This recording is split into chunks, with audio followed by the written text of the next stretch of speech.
Hi ಎಲ್ಲ ವಿದ್ಯಾರ್ಥಿಗಳೇ. So KCET student ಎಲ್ಲರೂ ಕೂಡ ವೇಟ್ ಮಾಡೋದು.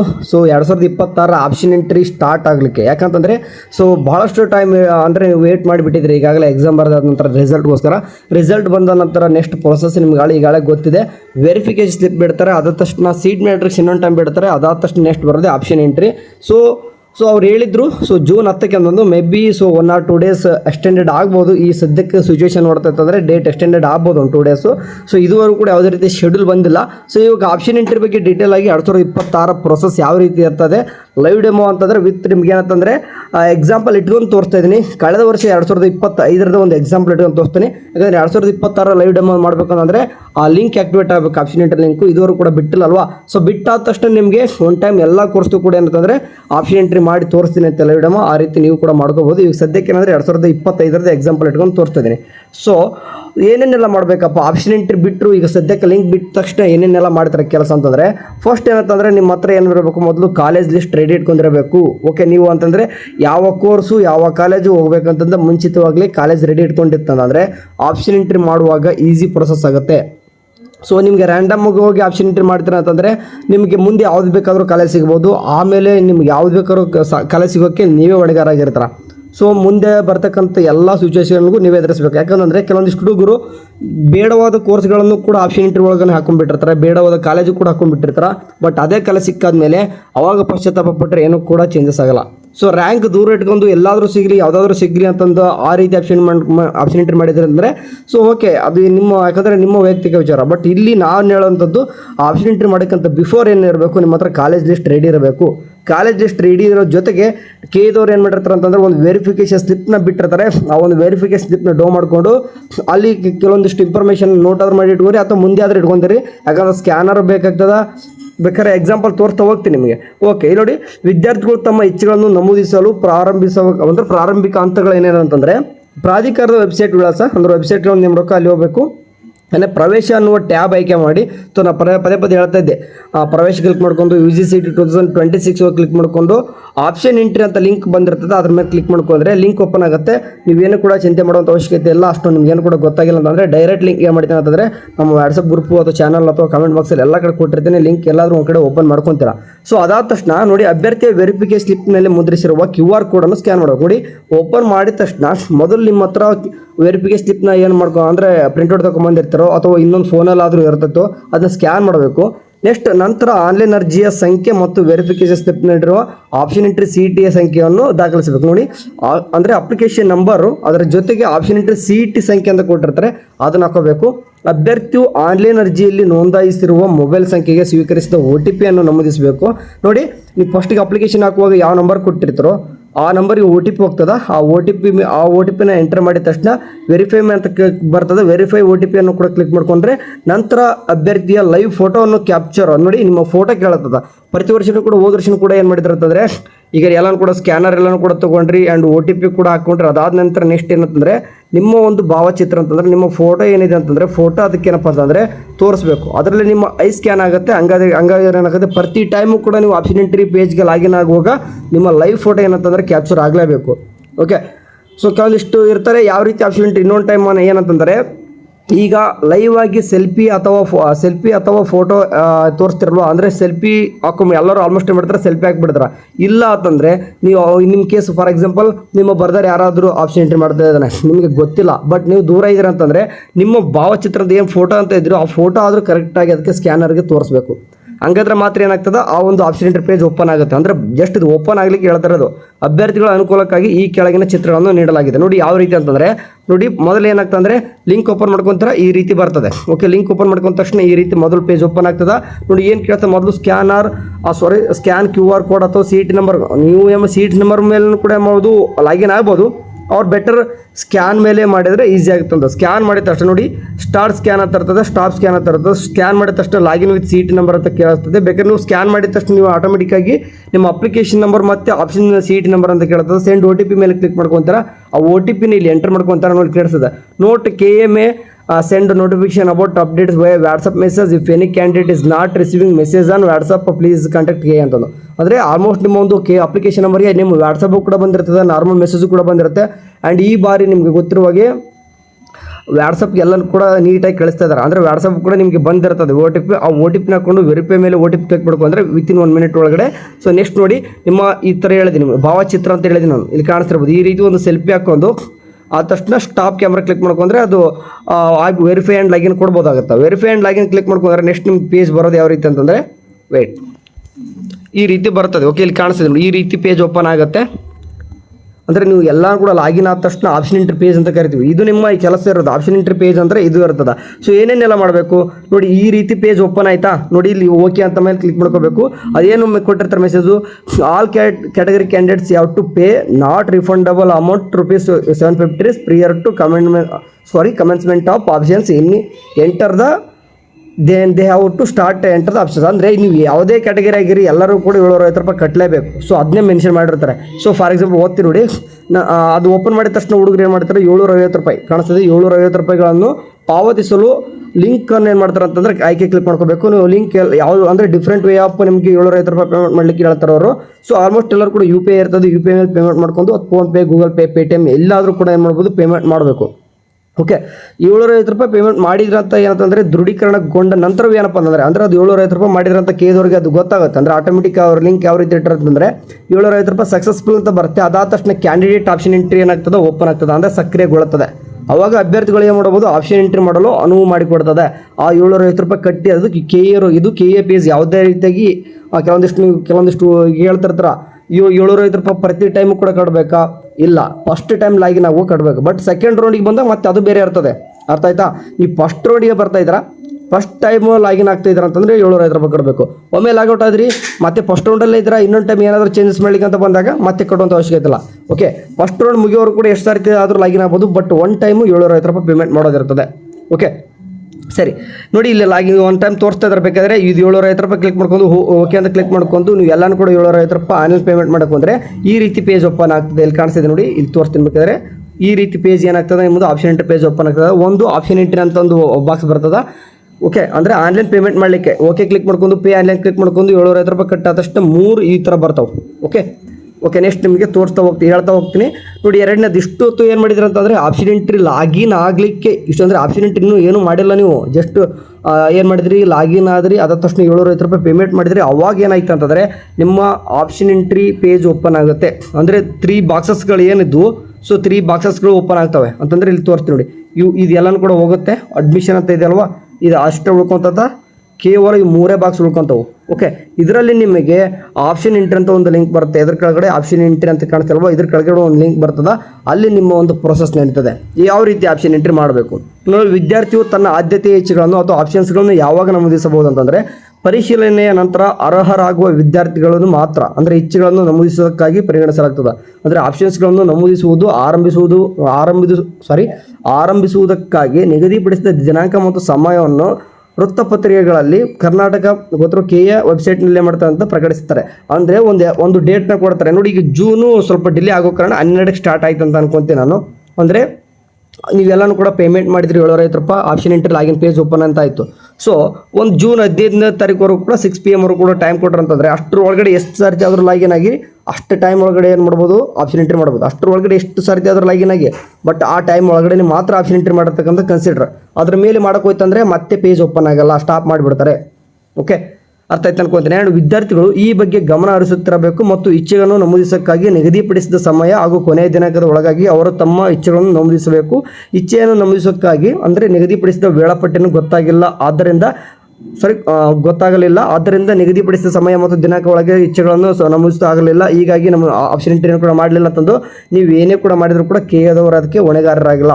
ಸೊ ಅಂದರೆ ಹೊಣೆಗಾರ ಆಗಿರಲ್ಲ. ನೀವು ನಮ್ಗೆ ಗೊತ್ತಿರಲಿಲ್ಲ, ಟೈಮು ಶೆಡ್ಯೂಲ್ ಅದೆಲ್ಲ ಏನು ಗೊತ್ತಿಲ್ಲ ಅಂತಂದರೆ ಅದಕ್ಕೆ KAದವ್ರು ಜವಾಬ್ದಾರಿ ಆಗಿರಲ್ಲ. ಯಾಕಂದರೆ ನಿಮ್ಗೆ ಗೊತ್ತಿರಬೇಕು ವಿದ್ಯಾರ್ಥಿಗಳು ಕೊನೆ ಕ್ಷಣ ಮತ್ತು ದಿನಾಂಕದವರೆಗೆ ಕಾಯಿದೆ, ಅಂದರೆ ಲಾಸ್ಟ್ ದಿನಾಂಕ ಲಾಸ್ಟ್ ಟೈಮ್ ಒಳಗಡೆ ಆಪ್ಷನ್ ಎಂಟ್ರಿ ಮಾಡೋಣ ಅಂತಂದು ಕೊನೆಗೆ ಏನಾಗ್ತದೆ ಅಂತಂದರೆ ಸಿಕ್ಕಾಪಟ್ಟೆ ಸರ್ವರ್ ಬಂದ್ಬಿಡ್ತದೆ.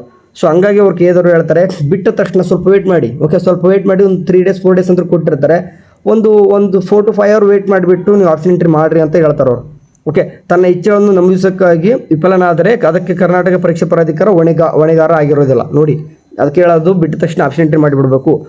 ಇಚ್ಛೆಗಳನ್ನು ನಮೂದಿಸುವುದು ಮೊದಲು ಮನೆಯಲ್ಲಿ ಮಾಡಬೇಕಾದ ಪೂರ್ವ ಸಿದ್ಧತಾ ಕಾರ್ಯ. ಸೊ ಅದೆಲ್ಲನೂ ಕೂಡ ಗೊತ್ತಿರ್ತದೆ, ಹೇಳ್ತಾ ಇರ್ತೀನಿ. ಕಾಲೇಜ್ ಲಿಸ್ಟ್ ರೆಡಿ ಮಾಡ್ಕೋಬೇಕು ಅಂತಂದು. ಓಕೆ, ಆ್ಯಂಡ್ ಈ ವರ್ಷ ನಿಮ್ಗಳಿಗೆ ಗೊತ್ತಿರುವ ಹಾಗೆ ಕಾಲೇಜ್ ಪೋರ್ಟಲ್ ಅಂತಲೂ ಕೂಡ ಮಾಡೋರೆ. ಸೊ ಕಾಲೇಜ್ ಪೋರ್ಟಲ್ ಯಾಕೆ ಮಾಡಿದಾರೆ ಅಂತಂದರೆ ಕಾಲೇಜು ಹೊಂದಿರುವ ಮೂಲ ಸೌಕರ್ಯಗಳು ಮತ್ತು ಕೋರ್ಸ್ಗಳು ಅದು ನೀವು ಇರುವ ಸ್ಥಳದಿಂದ ಎಷ್ಟು ದೂರದಲ್ಲಿರ್ತದ, ಆ್ಯಂಡ್ ಅದರಲ್ಲಿ ವಾಹನ ಸೌಲಭ್ಯ ಇದೆಯಾ, ಅಥವಾ ವಿದ್ಯಾರ್ಥಿ ನಿಲಯದಲ್ಲಿ ಸೀಟು ದೊರೆಯುವಿಕೆ ಏನಾದರೂ ಸಿಗ್ತದಾ, ಲೈಬ್ರರಿ ಅಥವಾ ಇನ್ನೂ ಕೂಡ ಮುಂತಾದ ವಿಷಯಗಳನ್ನು ಅದರಲ್ಲಿ ಕಾಲೇಜ್ ಪೋರ್ಟಲ್ ಕೊಟ್ಟಿರ್ತಾರೆ, ಅದರಲ್ಲಿ ನೀವು ನೋಡ್ಕೋಬಹುದು. ಓಕೆ, ಅಂದರೆ ಈ ವರ್ಷ ಮಾಡಿರ್ತಕ್ಕಂಥ ಕೇದವರು ಇಂಪ್ಲಿಮೆಂಟ್ ಇದು. ಆ್ಯಂಡ್ ತಮ್ಮ ಇಚ್ಛೆಗಳನ್ನು ಕುರಿತು ತಂದೆ ತಾಯಿಗಳ ಪೋಷಕರು ಅಥವಾ ಹಿತೈಷಿಗಳೊಂದಿಗೆ ಚರ್ಚಿಸಬೇಕು. ನೋಡಿ, ಆಪ್ಷನ್ ಇಂಟ್ರೆಸ್ಟ್ ಸುಮ್ಗೆ ರ್ಯಾಂಡಮ್ ಮಾಡೋಂಗಿಲ್ಲ. ಯಾರು ಗೊತ್ತಿರೋರು ಗೈಡ್ ಇತ್ತಂದರೆ, ಅಥವಾ ನಿಮ್ಮ ಪೇರೆಂಟ್ಸ್ಗೆ ಕೂಡ ಗೊತ್ತಿತ್ತಂದರೆ, ಅಥವಾ ನಿಮ್ಮ ಪೇರೆಂಟ್ಸ್ ಜೊತೆ ಕೂತ್ಕೊಂಡಾದ್ರು, ನಿಮ್ಗೆ ಎಷ್ಟು ಗೊತ್ತಿದೆ ಅಷ್ಟು ಮಾಹಿತಿ ಆದ ಅವ್ರು ಕೂತ್ಕೊಂಡು ನೀಟಾಗಿ ಹಾಕೋಬೇಕು. ಯಾಕಂದರೆ ನಿಮ್ಮ ಹತ್ರ ನಾಳೆ ಫೀಸ್ ಮ್ಯಾಟ್ರ್ ಆಗುತ್ತೆ. ಎಲ್ಲರೂ ಕೂಡ ಕಾಲೇಜ್ದು ಕೂಡ ಫೀಸ್ ಕೂಡ ಅಲ್ಲೇ ಆಪ್ಷನ್ ಎಂಟ್ರಿ ಪೇಜೊಳಗೆ ತೋರಿಸ್ತಾ ಇರ್ತದ. ಯಾವ ಕಾಲೇಜ್ ಒಳಗಡೆ ಎಷ್ಟು ಫೀಸ್ ಇರ್ತಂತ ಕೂಡ ತೋರಿಸಿರ್ತಾರೆ. ಅಷ್ಟು ಫೀಸ್ ನಿಮಗೆ ಕಟ್ಟೋಕ್ಕಾಗುತ್ತಾ? ಯಾಕಂದರೆ ಕಟ್ಟೋರು ನೀವಾಗಿರಲ್ಲ, ಪೇರೆಂಟ್ಸ್ ಕಟ್ಟೋರು ಆಗಿರ್ತಾರೆ, ಹೌದಲ್ವ? ಅವ್ರ ಜೊತೆ ಕೂತ್ಬಿಟ್ಟು ಚರ್ಚಿಸ್ಬೇಕಂತ ಹೇಳ್ತಾ ಇದ್ದಾರೆ. ಓಕೆ, ಆ್ಯಂಡ್ ಇನ್ನೊಂದು ಆಪ್ಷನ್ ಎಂಟ್ರಿಗಳನ್ನು ಎಷ್ಟು ಬೇಕಾದರೂ ಚೇಂಜಸ್ ಮಾಡ್ಬೋದು. ಅಂದರೆ ಆ ಡೇಟ್ಗಳು ಮುಗಿಯೋರು ಕೂಡ ಎಷ್ಟು ಬೇಕಾದರೂ ಚೇಂಜಸ್ ಮಾಡ್ಬೋದು, ಮೇಲೆ ಕೆಳಗೆ ಎಷ್ಟು ಬೇಕಾದ್ರೂ ಮಾಡ್ಬೋದು. ಓಕೆ, ಬಟ್ ಡೇಟ್ ಮುಗಿದ ತಕ್ಷಣ ಅಲಾಟ್ಮೆಂಟ್ ಆದ ನಂತರ ನೆಕ್ಸ್ಟ್ ನಿಮಗೆ ಕಾಲೇಜ್ ಸಿಕ್ಕಾದ ನಂತರ ಮತ್ತೆ ಕ್ಯಾನ್ಸಲ್ ಮಾಡ್ಕೊಳಕ್ಕೆ ಬರಲ್ಲ. ಯಾಕಂದರೆ ಕ್ಯಾನ್ಸಲ್ ಮಾಡ್ಕೊಳಕ್ಕೆ ಬರ್ತದೆ, ಚಾಯ್ಸ್ 3 ಬರ್ತದೆ. ಆಮೇಲೆ ನಿಮ್ಗೆ ಸೀಟ್ ಸಿಗೋದೇ ಇರ್ಬೋದು. ಫಾರ್ ಎಕ್ಸಾಂಪಲ್ ಹೇಳ್ತೀನಿ, ಈಗ 1 to 100 ಕಾಲೇಜ್ ಹಾಕೊಂತೀರಿ ಇವಾಗ. ಓಕೆ, ಆಪ್ಷನ್ ಎಂಟ್ರಿ ಪೇಜ್ ಹೇಳ್ತೀನಿ ನಿಮ್ಗೆ ಲೈವ್ ಡೆಮೋ. ನಿಮಗೆ 100 ಹಾಕೊಂಡಿದ್ರಿ, ನಿಮ್ಗೆ 57 ಸಿಕ್ಕಿತ್ತು ಅನ್ಕೋರಿ. ಓಕೆ, ಫಸ್ಟ್ ರೌಂಡಲ್ಲಿ ಆಲ್ಮೋಸ್ಟ್ ಏನಾಗ್ತದೆ, ಎಲ್ಲ 100% ಕೂಡ ಸೀಟ್ ಅಲಾಟ್ಮೆಂಟ್ ಆಗಿರ್ತದೆ. ನೀವು ಬೇಡಂಗೆ ಯಾವುದೋ ಸುಮ್ಮನೆ ಗೊತ್ತಿರಲಾರ್ದು ಹಾಕೊಂಡ್ಬಿಟ್ಟಿದ್ದೆ ಆಪ್ಷನ್ ಎಂಟ್ರಿ ಅಂತಂದು ಚಾಯ್ಸ್ 3 ಕೊಡ್ಬೋದು. ಓಕೆ, ಚಾಯ್ಸ್ 3 ಕೊಡೋದು ಕ್ಯಾನ್ಸಲ್ ಮಾಡ್ಬೋದು. ಬಟ್ ಸೆಕೆಂಡ್ ರೌಂಡಿಗೆ ಬಂದಾಗ ಎಲ್ಲ 100% ಸೀಟ್ ಅಲಾಟ್ಮೆಂಟ್ ಆಗಿರುತ್ತೆ ಅಂತ ಹೇಳಿದೆ. ಬಟ್ ನಿಮ್ಮ ಥರನೇ ಎಲ್ಲರೂ ಕೂಡ ಚಾಯ್ಸ್ 3 ಕೊಟ್ಟಿರಲ್ಲ. ಚಾಯ್ಸ್ 1 ಕೊಟ್ಟು ಅಡ್ಮಿಷನ್ ಆಗಿರ್ಬೋದು, ಚಾಯ್ಸ್ 2 ಕೂಡ ಒಂದು ಹೋಲ್ಡ್ ಇಟ್ಕೊಂಡಿರ್ಬೋದು. ನಿಮ್ಮ ಚಾಯ್ಸ್ 3 ಕೊಟ್ಟಂದ್ರೆ ಏನಂತ ಆಗಿರ್ತದೆ, ಚಾಯ್ಸ್ 3 ಅಂದರೆ ಚಾಯ್ಸ್ ಎಂಟ್ರಿ ಬಗ್ಗೆ ಸಿಂಪಲ್ ಆಗಿ ಹೇಳೋದಂತಂದರೆ ಚಾಯ್ಸ್ 1, 2, 3, 4 ಅಂತಂದರೆ ಚಾಯ್ಸ್ 1 ಯಾವಾಗ ಇಂಪ್ಲಿಮೆಂಟ್ ಆಗುತ್ತೆ ಅಂತಂದರೆ ಆಫ್ಟರ್ ಆಪ್ಷನ್ ಎಂಟ್ರಿ ಆದ ತಕ್ಷಣ ಸೀಟ್ ಅಲಾಟ್ಮೆಂಟ್ ಆದ ನಂತರ, ಅಂದರೆ ನಿಮಗೆ ಒಂದು ಯಾವುದಾದ್ರು ಕಾಲೇಜ್ ಸಿಕ್ಕಿರುತ್ತಲ್ವ, ಆದ ನಂತರ ನೀವು ಕಾಲೇಜ್ ಹೋಗ್ಬೇಕಾ ಬೇಡ ಅಂತ ಡಿಸೈಡ್ ಮಾಡೋದು. ಕಾಲೇಜ್ ಹೋಗ್ತೀರಾ, ಅಡ್ಮಿಷನ್ ಆಗ್ತೀರಾ ಅಂತಂದ್ರೆ 1 ಕೊಡ್ಬೋದು, ಇಲ್ಲ ನಾನು ಹೋಲ್ಡ್ ಇಟ್ಕೊತೀನಿ ಅಂದರೆ 2 ಕೊಡ್ಬೋದು. 3 ಕೊಟ್ಟರೆ ಚಾಯ್ಸ್ ಅಂದರೆ ಏನಾಗ್ತದೆ, ಸೀಟೇ ಬೇಡ ಅಂತ ಇರ್ತವೆ. 4 ಅಂದರೆ ಎಕ್ಸಿಟ್ ಬಿಡಿ. ಓಕೆ, ಈ ಅಂದರೆ ನೀವು ನಿಮ್ಮ ಥರನೇ ಇರೋಲ್ಲ. ಆವಾಗ ಏನಾಗ್ತದೆ, ನಿಮಗೆ ನೆಕ್ಸ್ಟ್ ರೌಂಡ್ ಹೋಗುವಾಗ ಸೀಟ್ ಸಿಗದೇನೆ ಇರ್ಬೋದು. ಸೊ ಹಂಗಾಗಿ ಆಪ್ಷನ್ ಎಂಟ್ರಿನ ಮಾಡುವಾಗ ಬೇಕಾಗಿರ್ತಕ್ಕಂಥ ಆಪ್ಷನ್ ಎಂಟ್ರಿಗಳನ್ನ ಮಾತ್ರ ಹಾಕೊಂಡ್ಬಿಡಿ ಅಂತ ಕೇಳಿದವರು ಹೇಳ್ತಾರೆ ಅಷ್ಟೇ. ಓಕೆ, ಸಾಧ್ಯ ಆಗಿತ್ತಪ್ಪ ಅಂದರೆ ಎಲ್ಲನೂ ಕೂಡ ಕರೆಕ್ಟ್ ಹಾಕೊಂಡಿತ್ತಂದ್ರೆ ಚಾಯ್ಸ್ 2 ಕೂಡ ಒಂದು ಹೋಲ್ಡ್ ಇಟ್ಕೊಂಡು ಇನ್ನೂ ಕೂಡ ಬೆಟರ್ ಕಾಲೇಜಸ್ ಹೋಗ್ಬೋದು. ಬಟ್ ಇವಾಗ ಆಪ್ಷನ್ ಎಂಟ್ರಿ ಪೇಜ್ ಅಂತೂ ಓಪನ್ ಆಗುತ್ತೆ. ನಾನು ಹೇಳಿದೆ ನಿಮಗೆ ಆಪ್ಷನ್ ಎಂಟ್ರಿ ಪೇಜ್ ಓಪನ್ ಆದ ತಕ್ಷಣ ಏನೇನೆಲ್ಲ ಮಾಡಬೇಕು ಅನ್ನೋದು. ಓಕೆ, ಅವ್ರು ಹೇಳ್ತಾರೆ ಕಟ್ ಆಫ್ ರ್ಯಾಂಕ್ ಅನಾಲಿಸಿಸ್ ಮಾಡಿ ಆ್ಯಂಡ್ ಸೀಟ್ ಮೆಟ್ರಿಕ್ಸ್ ನೋಡಿ, ಎಲ್ಲನೂ ಕೂಡ ಹೇಳ್ತಾರೆ. ನೀವೇನು ಮಾಡಬೇಕು, ಎಲ್ಲನೂ ಕೂಡ ರೆಡಿ ಇವಾಗಲೇ ರೆಡಿ ಮಾಡಿ ಇಟ್ಕೊಂಡಿರ್ಬೇಕು. ಅದಕ್ಕೋಸ್ಕರ ನಾನು ಕಳೆದ 3 ಡೇಸಿಂದ ಕೂಡ ಏನು ಹೇಳ್ತೇನೆ ಅಂತಂದರೆ ಕಾಲೇಜ್ ಲಿಸ್ಟ್ ಯಾವ ರೀತಿ ಮಾಡಬೇಕಂತ ಕೂಡ ಹೇಳ್ತಾ ಇದ್ದೀನಿ. ನೋಡ್ಕೊಂಡಿಲ್ಲ ಅಂತಂದರೆ ಪ್ರಿವಿಯಸ್ ವಿಡಿಯೋಸ್ ನೋಡ್ಕೊಳ್ಳಿ. ಇವಾಗ ಏನಂತಂದರೆ, ಇವಾಗ ಮೇಲ್ಗಡೆ ಏನು ಮಾಡ್ತಾರೆ ಅಂತಂದರೆ ಕೋರ್ಸ್ ಕೊಡ್ತಾರೆ. Engineering, agriculture, veterinary, BS nursing ಎಲ್ಲನೂ ಕೂಡ BPT, BPO ಅಂತ ಕೊಟ್ಟಿರ್ತಾರೆ. ನಿಮಗೆ ಅದೇ ಅಂತ ಡಿಸಿಪ್ಲಿನರಿ ಅಂತ ಕರಿತೀವಿ ನಾವು. ನಿಮಗೆ ಯಾವ ಡಿಸಿಪ್ಲಿನರಿ, ಓಕೆ, ಡಿಸಿಪ್ಲಿನರಿ ಆಯ್ಕೆ ಮಾಡ್ಕೋಬೇಕಂತ. ಓಕೆ, ಮೊದಲೇನಂತಾರೆ ಡಿಸಿಪ್ಲಿನರಿ ಅಂತ ಕರಿತೀವಿ. ನಿಮ್ಗೆ ಯಾವ ಫಾರ್ ಎಕ್ಸಾಂಪಲ್ ಕೊಟ್ಟಿರ್ತ ಅಂದರೆ ಇಲ್ಲಿ 2 ಕೂಡ ಕಂಬೈಂಡ್ ಆಗಿರ್ತಿತ್ತು. ಈ ವರ್ಷದಿಂದ ಸಪ್ರೇಟ್ ಇದೆ ನೋಡಿ. ಇಂಜಿನಿಯರಿಂಗ್ ಫಾರ್ಮಡಿ, B ಫಾರ್ಮ್ ಎಲ್ಲನೂ ಕೂಡ ಇದೆ. ಫಾರ್ ಎಕ್ಸಾಂಪಲ್ ನಾನು ಇಂಜಿನಿಯರಿಂಗ್ ಏನು ಮಾಡ್ಕೊತೀನಿ, ಡಿಸಿಪ್ಲಿನರಿ ಒಳಗೆ ಸೆಲೆಕ್ಟ್ ಮಾಡ್ಕೊತೀನಿ. ಆ ಇಂಜಿನಿಯರಿಂಗ್ ಒಳಗೆ ಸೆಲೆಕ್ಟ್ ಮಾಡ್ಕೊಂಡಾಗ ಸಾಕಷ್ಟು ಕಾಲೇಜ್ಗಳು ಬರ್ತವೆ. ಓಕೆ, ಆ ಒಂದು ಸಾಕಷ್ಟು ಕಾಲೇಜ್ಗಳು ಬರ್ತವೆ. ನನಗೆ ಮೊದಲೇ ಯಾವುದೋ ಒಂದು ಕಾಲೇಜ್ ಕಾಣಿಸುತ್ತೆ. ಈಗ RV ಕಾಲೇಜ್ ಅಂತ ಕಾಣಿಸ್ತು. ಅದರಲ್ಲಿ ನನಗೆ ಯಾವ ಇದೆಲ್ಲ ಬೇಕು. ಓಕೆ, RV ಕಾಲೇಜ್ ಒಳಗೆ ಕಂಪ್ಯೂಟರ್ ಸೈನ್ಸ್ ಇದೆ, ನನಗೆ ಅದು ಪ್ರಿಯಾರಿಟಿ 1 ಅಂತ ಕೊಡ್ಕೋತೀನಿ. ಅದೇ RV ಕಾಲೇಜ್ ಒಳಗಡೆ ಇನ್ನೊಂದು ನನಗೆ ಬೇರೆ ಕೋರ್ಸ್ ಬ್ರಾಂಚಸ್ ಇದೆ. ಫಾರ್ ಎಕ್ಸಾಂಪಲ್ ಕೆಮಿಕಲ್ ಇಂಜಿನಿಯರಿಂಗ್ ಇದೆ, 2 ಕೊಡ್ಕೊತೀನಿ. ಓಕೆ, ನಾನು ಸಾಕು RV ಕಾಲೇಜ್ ಸಾಕು, ನನಗೆ ಬೇರೆ ಕಾಲೇಜ್ ನೋಡ್ಕೊತೀನಿ. Okay, for example BMS college ಅಂತ ಬಂದ್ರಿ. ಓಕೆ, ಅದರಲ್ಲೂ ಕೂಡ ಏನು ಮಾಡ್ತೀರಾ, ಕಂಪ್ಯೂಟರ್ ಸೈನ್ಸ್ 3 ಅಂತ ಕೊಡ್ತೀರಾ. ಅಂದರೆ ಪ್ರಿಯಾರಿಟಿ ಯಾವ ರೀತಿ, ಇಲ್ಲಿ ಏನು ಮಾಡಿದ ಹುಡುಗ ಕಾಲೇಜ್ ಮೇಲೆ ಪ್ರಿಯಾರಿಟಿ ಕೊಡ್ಕೊಂಡ. ಕೆಲವೊಂದಿಷ್ಟು ಹುಡುಗರು ಇರ್ತಾರೆ, ನೀವು ಹಿಂಗೂ ಕೊಡ್ಬೋದು. ನನಗೆ ಕಂಪ್ಯೂಟರ್ ಸೈನ್ಸ್ ಅಷ್ಟೇ ಬೇಕಿತ್ತಂತಂದರೆ ಫಸ್ಟ್ ಏನು ಮಾಡಿರ್ತಾರೆ, RV ಕಾಲೇಜ್ ಫಸ್ಟು CS 1 ಹಾಕೊಂಡು, BMS 2 ಅಂದರೆ ಇದು ಓನ್ಲಿ ಅಂದರೆ ಕಂಪ್ಯೂಟರ್ ಸೈನ್ಸ್ ಹಾಕೊಂಡು, ಆಮೇಲೆ ಮತ್ತೆ ಏನು ಮಾಡ್ತಾನೆ ಅಂತಂದರೆ ಒಂದು 20-20ವರೆಗೂ ಆಪ್ಷನ್ ಎಂಟ್ರಿ ಬರೀ ಕಂಪ್ಯೂಟರ್ ಸೈನ್ಸ್ ಹಾಕೊಂಡ. ಆಮೇಲೆ 21ಕ್ಕೆ ಬಂದುಬಿಟ್ಟು ಏನು ಮಾಡೋದು, ECE ಹಾಕೊಂಡ. ಅಥವಾ ನೀವು ಅಲ್ಲಿ ಮತ್ತು 30ವರೆಗೂ ಕೂಡ ECE ಹಾಕೊಂಡು 31 ಬಂದುಬಿಟ್ಟು AML ಅಂತ ಹಾಕೊಂಡ. ಅಂದರೆ ಈ ರೀತಿ ನೀವು ಏನಂತಂದರೆ ಕಾಲೇಜು ವೈಸು ಕೂಡ ನೀವೇನು ಮಾಡ್ಬೋದು, ಆ್ಯಂಡ್ ಕೋರ್ಸ್ ವರ್ಕ್ ಕೂಡ ಎಲ್ಲನೂ ಕೂಡ ಆ್ಯಡ್ ಮಾಡ್ಬೋದು. ನಾನು ಹೇಳಿದೆ ಬರೀ ಇಂಜಿನಿಯರಿಂಗ್ಗಳಿಗೆ 2 ಬ್ರಾಂಚ್ 3 ಬ್ರಾಂಚ್ ಹೇಳಿದೆ, ಎಲ್ಲ ಬ್ರಾಂಚ್ ಕೂಡ ಆ್ಯಡ್ ಮಾಡ್ಬೋದು ಈ ರೀತಿಯಾಗಿ. ಅದೇ ರೀತಿಯಾಗಿ B ಫಾರ್ಮ್, ಫಾರ್ಮಡಿ ಹೇಳ್ತಾ ಇದ್ದೀನಿ, ಅಗ್ರಿಕಲ್ಚರು, ವೆಟರ್ನರಿ, BS ನರ್ಸಿಂಗ್ ಎಷ್ಟಾಗ್ತದೆ ನೋಡಿ ಲಿಮಿಟೆಸ್. ಓಕೆ, ನಿಮ್ದು ಯಾವುದೇ ರೀತಿ ಲಿಮಿಟ್ ಇರಲ್ಲ. ಸಾವಿರಾರು ನೀವು ಆಪ್ಷನ್ ಎಂಟ್ರಿಗಳನ್ನು ಮಾಡ್ಬೋದು. ಓಕೆ, 1000+ ಎಷ್ಟು ಬೇಕಾದರೂ ನೀವು ಆಪ್ಷನ್ ಎಂಟ್ರಿಗಳನ್ನು ಮಾಡಿ. ಬಟ್ ಸುಮ್ಕೆ ರ್ಯಾಂಡಮ್ ಆಗಿ ಮಾಡ್ಲಿಕ್ಕೆ ಹೋಗ್ಬೇಡ್ರಿ. ಟೈಮ್ ತೊಗೊಳ್ಳಿ, ಕೂತ್ಬಿಟ್ಟು 2 ಡೇಸ್ ಕೊಡಿ, ಬೇಕಾದ್ರೆ 1 ಡೇ ಫುಲ್ ಕೊಡಿ. ಬೇಕಾದ್ರೆ ಆಪ್ಷನ್ ಎಂಟ್ರಿ ಮಾಡ್ತೀರ ಅಂತಂದರೆ 1 ಡೇ ಫುಲ್ ಕೂತ್ಬಿಟ್ಟು ಆಪ್ಷನ್ ಎಂಟ್ರಿಗೆ ಅಂತಲೇ ಕೊಡಿ. ಯಾಕಂದರೆ ಅದಕ್ಕೋಸ್ಕರ ಕೂತಿರೋದು ನೀವೆಲ್ಲನೂ ಕೂಡ ಎಕ್ಸಾಮ್ ಬರೆದ್ಬಿಟ್ಟು ಪ್ರಿಪೇರ್ ಆಗಿ ನೀಟಾಗಿ ಆಪ್ಷನ್ ಎಂಟ್ರಿ ಮಾಡಿ. ಎಷ್ಟು ಸಾವಿರಾರು ಮಾಡಿದ್ರು ಚಿಂತಿಲ್ಲ, ಅದರಲ್ಲೂ ಕೂಡ ರ್ಯಾಂಕ್ ದೂರ ಬಂದರು ಅಂತೂ ನೀವು ಕೊಡಲೇಬೇಕು. ಓಕೆ, ಫಾರ್ ಎಕ್ಸಾಂಪಲ್ ನೀವು 2 ಲಕ್ಷ 1.5 ಲಕ್ಷ ಈ ರೀತಿ ರ್ಯಾಂಕ್ ಬಂದಿರ್ತಾರೆ. R V college BMS college ಆ ಥರ ಹಾಕೊಂಡ್ರೆ ಸಿಗುತ್ತೇನ್ರಿ ನಿಮಗೆ? ಸಿಗಲ್ಲ. ಅಗ್ರಿಕಲ್ಚರ್ ವೆಟನರಿ ಹಾಕೊಂತೀರಾ 1.5 ಲಕ್ಷ 2 ಲಕ್ಷ ಬಂದರೆ ಸಿಗುತ್ತಾ? ಸಿಗಲ್ಲ. ಬೇರೆ ಬೇರೆ ಕೋರ್ಸು ಕೂಡ ನೀವು ಆಲ್ಟರ್ನೇಟಿವ್ ಆಗಿ ಇಡಬೇಕು, ಬೇರೆ ಬೇರೆ ಕಾಲೇಜು ಕೂಡ ಆಲ್ಟರ್ನೇಟ್ ಆಗಿ ಇಟ್ಕೊಂಡಿರಲೇಬೇಕು. ಸೇಫೆಸ್ಟ್ ಅಂತ ಕರಿತೀವಿ ನಾವು. ಬರೀ ಟಫ್ ಇರ್ತಕ್ಕಂಥ ಕಾಲೇಜ್ ಹಾಕೋದಲ್ಲ, ಮಾಡರೇಟ್ ಸೇಫೆಸ್ಟ್ ಕಾಲೇಜ್ ಅಂತ ಇರ್ತವೆ, ಅವನ್ನೆಲ್ಲ ಕೂಡ ಹಾಕ್ಕೊಳ್ಳೇಬೇಕು ಆಪ್ಷನ್ ಎಂಟ್ರಿ ಒಳಗಡೆ.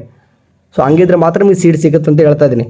ಓಕೆ ಸರಿ, ಇದಿಷ್ಟು ಆಪ್ಷನ್ ಎಂಟ್ರಿಗಳನ್ನ ಮಾಡ್ತಾರೆ. ಅದಾದ ನಂತರ ಎಲ್ಲ ಏನಾಗ್ತದೆ ಅಂತಂದರೆ ಒನ್ ಡೇ ಏನಾಗ್ತದೆ, ಓಕೆ ಅಂದರೆ ಜೂನ್ 12 ಸ್ಟಾರ್ಟ್ ಆಯಿತು, ಜೂನ್ 15 6 PM ವರೆಗೂ ಆಪ್ಷನ್ ಎಂಟ್ರಿಗಳನ್ನು ಮಾಡಿದ್ರಿ. ಈ ಚೇಂಜಸ್ಸು ಒಂದು 100 ಸರ್ತಿ ಮಾಡಿದ್ರಿ ಬಿಡಿ, ಮೇಗೆ ಮೇಲೆ ಕೆಳಗೆ ಮೇಲೆ ಮಾಡ್ತಾ ಇದ್ರಿ. 6 PM ಆದ ತಕ್ಷಣ ಏನಾಗ್ತದೆ, ಕ್ಲೋಸ್ ಆಗಿಬಿಡ್ತದೆ, ಆಪ್ಷನ್ ಎಂಟ್ರಿ ಕ್ಲೋಸ್ ಆಗುತ್ತೆ. ಮತ್ತೆ ನೀವು ಲಾಗಿನ್ ಆಗಲಿಕ್ಕೂ ಕೂಡ ಬರಲ್ಲ. ಆ ಒಂದು ಟೈಮ್ ಕೊಟ್ಟರು ಅಂದರೆ ಎಕ್ಸಾಕ್ಟ್ ಅದೇ ಟೈಮ್ಗೆ ಏನಾಗ್ತದೆ, ಕೆದವ್ರದ್ದು ಅಂದರೆ ಲಾಗಿನ್ ಇದ್ದವ್ರು ಕೂಡ ಕಂಟಿನ್ಯೂ ಇರ್ತಾರೆ, ಬಟ್ ಲಾಗೌಟ್ ಆಗಿರ್ತಾರೆ, ಮತ್ತೆ ಲಾಗಿನ್ ಬಂತಂದರೆ ಬರಲ್ಲ. 6 PM ಲಾಸ್ಟ್ ಮುಗೀತು. ಓಕೆ, ಅದಾದ ತಕ್ಷಣ ಏನಾಗ್ತಾರೆ ಅಂತಂದರೆ 2 days ಟೈಮ್ ತೊಗೊಂತಾರೆ. ಕೆದವರು 2 days ಟೈಮ್ ತೊಗೊಂಡು ಏನು ಮಾಡ್ತಾರೆ, ಮಾಕ್ ರಿಸಲ್ಟ್ ಅನೌನ್ಸ್ಮೆಂಟ್ ಮಾಡ್ತಾರೆ. ಪ್ರೀ ರೌಂಡ್ದು ಮಾಕ್ ರಿಸಲ್ಟ್ ಅನೌನ್ಸ್ಮೆಂಟ್ ಮಾಡ್ತಾರೆ. ಈ ಒಂದು ಮಾಕ್ ರಿಸಲ್ಟಲ್ಲಿ ನಿಮಗೆ ಒಂದು ಯಾವುದಾದ್ರೂ ಸೀಟ್ ಅಲಾಟ್ಮೆಂಟ್ ಆಗುತ್ತೆ ಅಥವಾ ಆಗದೇ ಇರ್ಬೋದು. ಅಲಾಟ್ಮೆಂಟ್ ಆದವರಿಗೆ ಏನು ಅನಿಸುತ್ತೆ, ಓಕೆ ಪರವಾಗಿಲ್ಲ ಇದೇ ಕಾಲೇಜ್ ಸಿಕ್ಕರೆ ಬೆಟರ್ ಅಂತಂದರೆ ಏನೂ ಕೂಡ ಚೇಂಜಸ್ ಮಾಡ್ಕೊಳಕ್ಕೆ ಹೋಗಲ್ಲ. ಇಲ್ಲ ನಾನು ಸಿಗದೆ ಹೋಗಿದ್ರೆ ಏನಾಗ್ತದೆ, ಮತ್ತೆ ನಿಮ್ಗೆ ಚಾನ್ಸ್ ಕೊಡ್ತಾರೆ. ಮಾಕ್ ರಿಸಲ್ಟ್ ಆದ ನಂತರ ಮತ್ತೆ ಏನಾಗ್ತದೆ, ತಿರ್ಗಿ ಒಂದು 2 days ಏನು ಮಾಡ್ತಾರೆ, ಮತ್ತೆ 2 days ಹಾಕಿ ಮತ್ತೆ 3 to 4 days ಮತ್ತೆ ಆಪ್ಷನ್ ಎಂಟ್ರಿ ಕೊಡ್ತಾರೆ. ಯಾರಿಗೆಲ್ಲ ಸೀಟ್ ಅಲಾಟ್ಮೆಂಟ್ ಆಗಿಲ್ಲ ಅವಾಗ ಗೊತ್ತಾಗುತ್ತೆ ಯಾಕೆ ಆಗಿಲ್ಲ ಅಂತಂದರೆ ಅವ್ನು ಏನು ಮಾಡಿದ್ದ, ಓನ್ಲಿ ರ್ಯಾಂಕು ನೋಡಿ, ಇವನು 2 ಲಕ್ಷ ಇದ್ದಾನೆ, ಓನ್ಲಿ ಕಟ್ ಆಫ್ 1 ಲಕ್ಷ ಇರತಕ್ಕಂಥದ್ದು. ಮಾಕ್ ಅಲಾಟ್ಮೆಂಟದು ಕೂಡ ಕಟ್ ಆಫ್ ಇರ್ತಾರೆ ಆಯಿತಾ. ಆ ಮಾಕ್ ಅಲಾಟ್ಮೆಂಟ್ ಬರೀ 1 ಲಕ್ಷ ಇದ್ದಿರ್ತಕ್ಕಂಥ ಕಾಲೇಜಸ್ ಅಷ್ಟು ಆ್ಯಡ್ ಮಾಡೋನೆ. ಸೊ ಹಂಗಾಗಿ ಅವನಿಗೆ ಯಾವುದೇ ರೀತಿ ಸೀಟ್ ಸಿಗ್ತಾ ಇಲ್ಲ. ಅವಾಗ ಏನು ಮಾಡ್ತಾನೆ, ಭಾಳಷ್ಟು ಕಾಲೇಜಸ್ ಆ್ಯಡ್ ಮಾಡ್ತಾನೆ. 2 ಲಕ್ಷದ್ದು ಕಟ್ ಆಫ್ ಇರ್ತಕ್ಕಂಥದ್ದು ಕೂಡ ಕಾಲೇಜಸ್ ಆ್ಯಡ್ ಮಾಡ್ತಾನೆ. ಅವಾಗ ಏನಾಗ್ತದೆ, ರಿಯಲ್ ಅಂತ ಏನು ಕರಿತೀವಿ, ಆ್ಯಕ್ಚುಯಲ್ ಅಲಾಟ್ಮೆಂಟ್ ಒಳಗಡೆ ಸೀಟ್ ಸಿಗುತ್ತೆ. ಸೊ ಹಂಗಾಗಿ ಮಾಕ್ ಅಲಾಟ್ಮೆಂಟ್ ಇಟ್ಟಿರೋದು, ಮಾಕ್ ಅಲಾಟ್ಮೆಂಟ್ ಇಟ್ಟಿರ್ತಕ್ಕಂಥ ಉದ್ದೇಶನೇ ಅದು. ಓಕೆ ಸರಿ ಆಯ್ತಾ, ಗೊತ್ತಾಯ್ತು ಅನ್ಕೊಂತೀನಿ. ಮಾಕ್ ರಿಸಲ್ಟ್ ಆಯಿತು, ಮತ್ತು ಆಪ್ಷನ್ ಎಂಟ್ರಿ ಮಾಡಿಫಿಕೇಶನ್ ಮಾಡಿದ್ರಿ, ರಿಯಲ್ ಅಲಾಟ್ಮೆಂಟಲ್ಲೂ ಕೂಡ ಯಾವುದಾದ್ರೂ ಸೀಟ್ ಸಿಕ್ತು, ಅದು ಸಿಗದೇನೆ ಇರ್ಬೋದು. ಸೀಟ್ ಸಿಕ್ಕಿಲ್ಲ ಅಂತಂದರೆ ಇನ್ನೂ ಕೂಡ ರೌಂಡ್ಸ್ ಇರ್ತವೆ, ವರಿ ಮಾಡ್ಕೋಬೇಡಿ. ಯಾಕಂದರೆ ಈ ವೈದ್ಯಕೀಯ, ದಂತವೈದ್ಯಕೀಯ ಮತ್ತು ಆಯುಷ್ ಕೋರ್ಸ್ಗಳದ್ದು ಏನಿದೆ ಅಂತಂದರೆ ಸಪ್ರೇಟಾಗಿ ಕೌನ್ಸಿಲಿಂಗ್ ಇನ್ನೂ ಕೂಡ ಸ್ಟಾರ್ಟೇ ಆಗಿಲ್ಲ. ಅದು ಆ್ಯಕ್ಚುಲಿ ಕಂಬೈನಾಗಿ ನಡೀತೈತಲ್ವಾ, ಅದು ಫಸ್ಟ್ ರೌಂಡಿಗೆ ನಡೀತದೆ. ಆ್ಯಂಡ್ MCC ಕೂಡ ಸ್ಟಾರ್ಟ್ ಆಗಿರಲ್ಲ. ಹುಡುಗರು ಸ್ಕಿಪ್ ಆಗ್ತಾರೆ ಫಸ್ಟ್ ರೌಂಡ್ ಬಿಟ್ಟು. ಯಾರಿಗೆಲ್ಲ ಸೀಟ್ ಸಿಕ್ಕಿಲ್ಲ ಅಂತಂದರೆ ಭಯಪಡ್ಲಿಕ್ಕೆ ಹೋಗ್ಬೇಡ್ರಿ. ಸೆಕೆಂಡ್ ರೌಂಡ್ ಇದೆ, 3rd ರೌಂಡ್ ಇದೆ, ನಿಮಗೆ ಸೀಟ್ ಸಿಗ್ತದೆ, ಖಂಡಿತ ಸಿಗ್ತದೆ. ಓಕೆ, ಆ್ಯಂಡ್ ಫಸ್ಟ್ ರೌಂಡಲ್ಲಿ ಸೀಟ್ ಸಿಕ್ಕವರು ಸೀಟ್ ಎಲ್ಲನೂ ಕೂಡ ಸ್ಯಾಟಿಸ್ಫ್ಯಾಕ್ಷನ್ ಇತ್ತು ಅಂದರೆ ಅಡ್ಮಿಷನ್ ಆಗೂ ಕೂಡ ಹೋಗ್ಬೋದು. ಅಂದರೆ ಪ್ರೀ ರೌಂಡಲ್ಲಿ ಯಾರಿಗೆಲ್ಲ ಸೀಟ್ ಸಿಕ್ಕಿರ್ತೋ ಅಡ್ಮಿಷನ್ ಆಗ್ಬೋದು, ಇಲ್ಲ ಓಲ್ಡ್ ಇಟ್ಕೊಂಡು ಬೆಟರ್ ಕೂಡ ಮಾಡ್ಬೋದು ನೀವು. ಓಕೆ, ಇಷ್ಟು ಪ್ರೊಸೆಸ್ ಇರ್ತದೆ, ವರಿ ಮಾಡ್ಕೋಬೇಡಿ. ಆ್ಯಂಡ್ ಫಸ್ಟ್ ರೌಂಡ್ ಎಲ್ಲರೂ ಕೂಡ ಮುಗಿದಾದ ನಂತರ ಅಂದರೆ ಫಸ್ಟ್ ಯಾರು ಚಾಯ್ಸ್ 1 ಕೊಡ್ತಾರೆ, ನಾನು ಹೇಳಿದೆ ಈ ಚಾಯ್ಸ್ 1 2 3 4 ಅಂತ ಹೇಳಿದೆ. ಚಾಯ್ಸ್ ಅದರಲ್ಲಿ 1 ಕೊಟ್ಟಿರ್ತಾರೆ. 1 ಕೊಟ್ಟವರು ಅಡ್ಮಿಷನ್ ಆಗ್ಬೋದು, ಓಲ್ಡ್ ಇಟ್ಕೊಂಡು ಚಾಯ್ಸ್ ಟು ಒಂದು ಓಲ್ಡ್ ಇಟ್ಕೋಬೋದು. ಬಟ್ 1 ಕೊಟ್ಟರೆ ಮಾತ್ರ ಅಡ್ಮಿಷನ್ ಆಗಲೇಬೇಕು. ಅವಾಗ ಏನಾಗ್ತದೆ, ನಿಮ್ಗೆ ಏನು ಪೇಮೆಂಟ್ ಮಾಡ್ಲಿಕ್ಕೆ ಹೇಳ್ತದೆ, ಸೊ ಅಂದರೆ 10 ರೂಪೀಸು ಎಷ್ಟೋ ಇರ್ತದೆ. ಆ 10 ರೂಪೀಸ್ ಪೇಮೆಂಟ್ ಮಾಡ್ಕೊಂಡು ಏನಾಗ್ತದೆ, ಕಾಲೇಜ್ಗೆ ಹೋಗಬೇಕು. ಕಾಲೇಜಿಗೆ ಹೋದ ನಂತರ ವಿತ್ ಡಾಕ್ಯುಮೆಂಟ್ಸ್ ರಿಪೋರ್ಟ್ ಎಲ್ಲನೂ ಕೂಡ ಮಾಡ್ಕೋಬೇಕು. ಕೆದೊಳಗೆ ಬಂದು ಸಣ್ಣ ಕೆಲಸ ಇರ್ತದೆ, ಅದನ್ನು ಸ್ವಲ್ಪ ಮಾಡಿಬಿಟ್ರೆ ನಿಮ್ಮ ಒಂದು ನೀವು ಎಕ್ಸಿಟ್ ಆದಂಗೆ, ಅಂದರೆ ಚಾಯ್ಸ್ 1 ಕೊಟ್ಟು ಅಡ್ಮಿಷನ್ ಆಗಿಬಿಟ್ರೆ ಕಾಲೇಜವರು ಯಾವಾಗ ಕ್ಲಾಸ್ ಸ್ಟಾರ್ಟ್ ಆಗುತ್ತೆ ಅಂತ ಹೇಳ್ತಾರೆ ಅವಾಗೊಂದು ಹೋಗ್ಬೋದು. ಚಾಯ್ಸ್ 4 ಕೊಟ್ಟರು ಕೂಡ ಎಕ್ಸಿಟ್ ಆಗಿರ್ತಾರೆ, ಅವ್ರು ನೆಕ್ಸ್ಟ್ ಪಾರ್ಟಿಸಿಪೇಟ್ ಮಾಡಲ್ಲ. ಮುಂದೆ ವರ್ಷ ನೀವು ಡ್ರಾಫರ್ ಆಗಿ ಹೋಗ್ಬೋದು ಅಥವಾ ಬೇರೆ ಕೋರ್ಸಸ್ ಕೂಡ ಮಾಡ್ಬೋದು. ಚಾಯ್ಸ್ 2 ಚಾಯ್ಸ್ 3 ಕೊಟ್ಟರು ನೆಕ್ಸ್ಟ್ ರೌಂಡ್ಗೆ ಹೋಗ್ತಾರೆ. ನೆಕ್ಸ್ಟ್ ರೌಂಡ್ ಕೂಡ ಯಥಾ ಪ್ರಕಾರ ಇದೇ ರೀತಿ ನಡೀತದೆ. ಓಕೆ, ಥ್ರೋಟ್ ಈ ಥರ ಪ್ರೊಸೆಸ್ ಇರ್ತದೆ. ಇದು 1 or 2 ಡೇಸಲ್ಲಿ ಮುಗಿಯುವಂಥದ್ದಲ್ಲ, ಸುಮಾರು ಒಂದು 30 ದಿನಗಳಾದರೂ ಬೇಕಾಗ್ತದೆ. ಡೇ ಬೈ ಡೇ ಅಪ್ಡೇಟ್ಸ್ಗಳಿರಿ. ಕೆದವ್ರು ಏನೇ ಕೂಡ ಅಪ್ಡೇಟ್ಗಳು ಹೇಳ್ತಾ ಇರ್ತಾರೆ, ಎಲ್ಲನೂ ಕೂಡ ನಾವು ಹೇಳ್ತಾ ಇರ್ತೀವಿ. ಓಕೆ ಸರಿ, ಅರ್ಥ ಆಗಿರ್ತದೆ. ಇಲ್ಲಾಂತಂದ್ರೆ ವಾಪಸ್ ಇನ್ನೊಂದು ಟೈಮ್ ನೋಡಿ, ಅರ್ಥ ಆಗುತ್ತೆ. ಬಾಯ್.